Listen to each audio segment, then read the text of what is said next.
Listen, I'm a sucker for marketing, and if I have the option to buy a special edition tiny version of a book, you bet I'm gonna do that.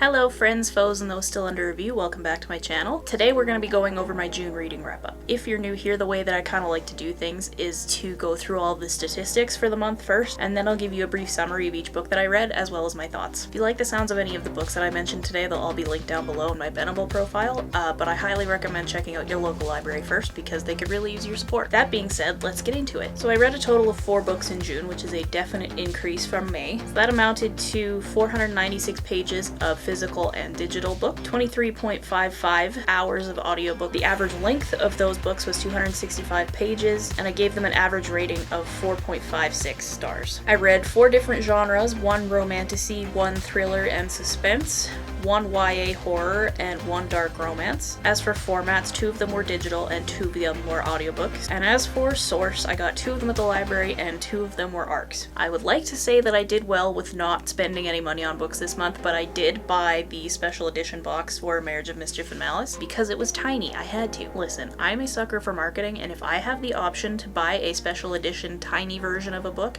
you bet I'm gonna do that. Even though I did buy that special edition, technically the version of it that I read was an ARC. If we do a little bit of booktuber math, technically I did not spend any money on books this month, and so I am still having a very successful no spend month. Now, as long as I don't have to justify that to the CRA, we're golden. Anyways, moving right along, the first book that I read was Catalyst to the Lumens by C.K. Rain. This book is about a 911 dispatcher named Dahlia who is trying to heal from the abusive relationship that she just barely escaped from with her life, and she works the night shift, and one night she takes a call from a guy named Merrick who is very worked up. He says his wife has just died, so she takes all his details and she's trying to keep him calm, and then right before he hangs up on her, he just says, "I did it." So she is obsessed with this phone call. She can't get it out of her head, she can't get the sound of the guy's voice out of her head, so she starts doing a little bit of light stalking because something feels off about this to her, but none of her cop colleagues are really taking her seriously. So she's like, I need to know what's going on here. So she does a drive-by of his house just to kind of see what the scene of the crime looks like from the outside, and ends up rear-ending a parked car in front of his house. So lo and behold, Merrick comes out of the house to help her because he heard the crash from the inside of his house. He tells her not to worry about it too much because the car belongs to the guy that his neighbor is cheating on her husband with, so they probably aren't going to mention it to anyone. And so they end up going to dinner that same night, and they just get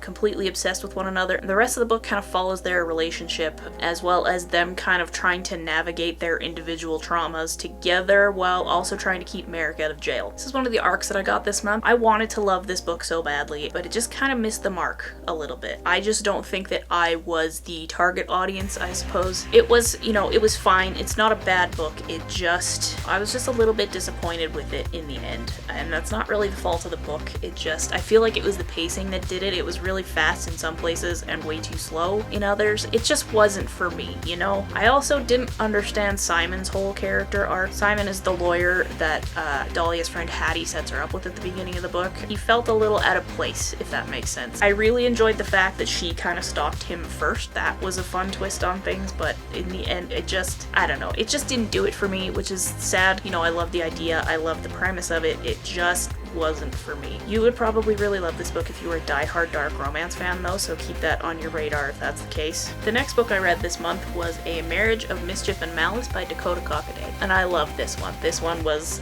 perfect. I have very few notes. So if you've read Dakota's Wild Hare Ranch series, this kind of is loosely connected to it. So there are 2 very small gnome and cluricon kingdoms behind the bar. When I say tiny, I mean they're like the size of a tire probably. And so that's where this story takes place. So the story itself is about Orla and Ansel, who are the leaders of the cluricons and the gnomes respectively. And so the cluricons and the gnomes have been at war for a while now, which is obviously very stressful for both Orla and Ansel. And so they decide one weekend they need to take a break. They become human-sized for a couple of days, which is one of the powers that they have, and they go spend the weekend at the Wild Hare Ranch. And they meet there. They don't know who the other person is. They're using fake names. They have like a one one night, one weekend stand kind of thing. They feed some donkeys. They just have a wonderful time together, and they are both very brokenhearted when they have to leave one another to go back to their respective kingdoms. So they're like, okay, I'm never gonna see this person again. And so they're both really torn up about it. They go back to their respective kingdoms and learn that they have both been summoned by like the queen of the Fae. So they both show up at the same time to visit her. Lo and behold, there's the person that they think they could fall in love with. And so the queen says, you know what, you two have been at war for far too long. I'm getting too old for this shit.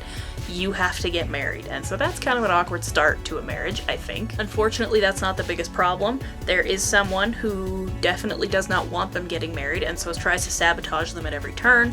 They don't know who it is. The cat Chupacabra sabotages the saboteur on several occasions. He's a very heroic cat, and I need more of him in my life. They need to figure out who the hell they can trust when they can't even really trust one another. So that is, you know, a hard start to a relationship, I think. And the tagline of the book is "The real danger begins after the war ends," which is a line that I think goes way harder than it needs to, but I'm eating it up. I love it. So this is the second of the 2 arcs that I got this month, and I loved every second of it. It is the first book in the Really Small Town Romance series, and it is the prequel to A Gauntlet of Games and Greed, which comes out in September, and I am really friggin' excited about it. As for my thoughts, only Dakota could make me simp for a gnome. The characters are great, the pacing is great, the spice is top tier. Chupacabra, the cat, has my heart. I adore him. So yeah, if you're into romantasy at all, you should go check it out. I think you'll love it. It's a really quick read. Give it a shot. Plus, the special edition tiny version is just adorable. So yeah, like I said, if you are a fan of romantasy at all, give this a shot. I promise you will not be disappointed. The last 2 were both mentioned in my Summerween TBR video. I will link it up here somewhere if you want to go watch that. One of them was a recommendation that I gave, and the other one was on my TBR. So the first one, which was one of my recommendations, was Do Not Open by Kiersten Modglin. So in this one, Mary, who is a thriller and suspense author, gets an email from a big-time Hollywood producer, and he wants to know about the possibility of turning one of her books into a movie, and invites her out to coffee with him and his wife. And then so they exchange emails a couple of times, and it turns into her going to his house for dinner and meeting him and his wife there. She's a little bit uncomfortable with that, but she also doesn't want to give up on the possibility of one of her books becoming a movie, and so she decides to go ahead with it. And so she gets there, and this guy tells her, yeah, my wife, you know, couldn't make it, she's working late. And then this man proceeds to drug her and kidnap her. It turns out that this dude is the worst kind of catfish, and he's just a super fan of Mary. And so he kidnaps her, he keeps her in his basement, and she has to kind of embody one of her characters to escape. So yeah, this book was really good. It was super twisty and turny. It had a couple of twists that I did not catch, and for someone who usually, you know, does get the twists before they happen, that was a really nice surprise. I am a little uncomfortable giving this book a spice rating because there are some very obvious consent issues. If you're sensitive to issues surrounding consent and that kind of thing, I would definitely check your trigger warnings before reading this and maybe just give it a pass altogether. There is some school shooting-y type topics that arise surprisingly, so just, yeah, check your trigger warnings. I'll make sure that they're linked down below. But yeah, all in all, I really enjoyed it. It was one of the better thrillers that I've read in the last couple of years, so if you're into thrillers, give that a shot. Just as a quick bonus fact, the audiobook is narrated by Mara Wilson, who is also known as Matilda, and she does a fantastic job. So if this sounds like the book for you, go check that out. Lastly is Gorgeous Gruesome Faces by Linda Cheng. I had just started it at the time I was filming my Summerween video, and I finished it I think the day after. It was very good. The audiobook was very good. Cannot recommend it enough. So Sunday Lee used to be a part of a K-pop trio in her teens. It was part of a reality TV show kind of thing, and then they were going to debut and go on an international tour. Unfortunately, there was a bit of a scandal that Sunday was at the center of, so that kind of ended their career. So that led to one of the girls, Mina, jumping to her death in front of the other two, Sunday and their friend Candy. And so that was, you know, devastating for each other. They kind of went their separate ways and haven't seen each other in several years. So Sunday is kind of concerned that Candy might have had something to do with Mina's death. So when she learns that Candy's going to be participating in a K-pop workshop in her hometown, she decides, you know what, I'm going to go try out for this. I'm gonna go be a part of it.